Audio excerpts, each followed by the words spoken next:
সবচেয়ে ধনী দেশ। এখানে সরকারি হাসপাতালগুলোতে ডাক্তারের জন্য একজন অ্যাসিস্ট্যান্ট রাখা হয় এবং অ্যাসিস্ট্যান্টের জন্য একজন অ্যাসিস্ট্যান্ট রাখা হয় এবং ইন্টার্নশিপ ডক্টর দিয়ে চিকিৎসা করানো হয়।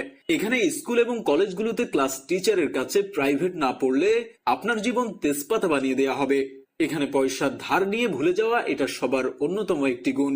আপনার কাছ থেকেও যদি কেউ পয়সা ধার নিয়ে থাকে তাহলে ভুলে যান আপনি তার কাছ থেকে টাকা পাবেন। এখানে ছেলে মেয়ে একজন আরেকজনকে জানু মানু সোনা জান এসব বলে তাদের যৌবন শেষ করে দেয় আর বিয়ে করে 40 বছর বয়স হলে। এখানে দুজন গরিব মিলে আরো 5 থেকে 7 জন গরিবের জন্ম দেয়। এখানকার মানুষ ভরপুর খেয়ে পেট বড় করে আবার পেট কমানোর জন্য দৌড়াবে। রেস্টুরেন্টে টিপস দিবে 30 টাকা, কিন্তু রিক্সাওয়ালা 5 টাকা বেশি চাইলেই ঝগড়া শুরু করে দিবে। এখানে কারো বিপদে কেউ এগিয়ে আসে না।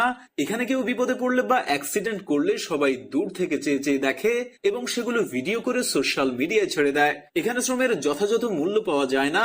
এখানে শিক্ষিত মানুষ সম্মান পায় না। এখানে টাকা দিয়ে অসাধ্যকে সাধন করা যায় খুব সহজেই।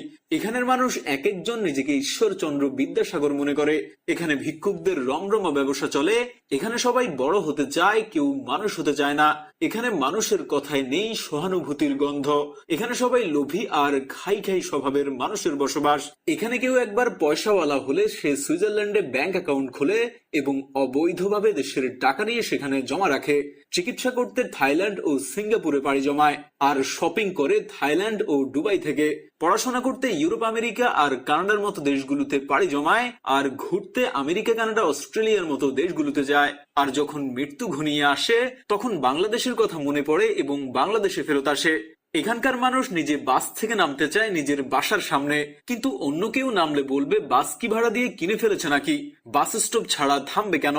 এখানে নিজের সমালোচনা বাদ দিয়ে অন্যের সমালোচনায় সবাই সারাদিন ব্যস্ত থাকে। এখানকার মানুষ নিজে ঠিকই নো পার্কিং জায়গায় বাইক প্রাইভেট কার পার্ক করে রাখবে, কিন্তু অন্য কেউ করলেই বলতে থাকবে আহারে দেশের জনগণ রসাতলে চলে গেছে। নিজের ছেলে মেয়ে দোষ করলে সেই দোষ একদমই চোখে লাগে না, কিন্তু অন্যের ছেলে মেয়ে দোষ না করলেও তাদের নামে কিভাবে বানিয়ে বানিয়ে কথা রটাতে হয় এটা একমাত্র বাঙালিই ভালো জানে। এখানকার মানুষ স্কুলের বেতন 40 টাকা দিবে না, কিন্তু একই স্কুলের টিচারের কাছে কোচিং করে বেতন দিবে 1000 টাকা প্রতি মাসে। যে কোনো প্রোডাক্ট বেশি দামে কিনতে গেলে তারা বলবে আহা এত বেশি দাম কেন।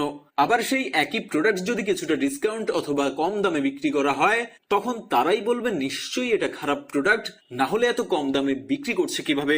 এখানকার মানুষ ভাজা পোড়া তেল চর্বি খেয়ে গ্যাস্ট্রিক বানাবে, আবার সেই গ্যাস্ট্রিক কমানোর জন্যই ঔষধ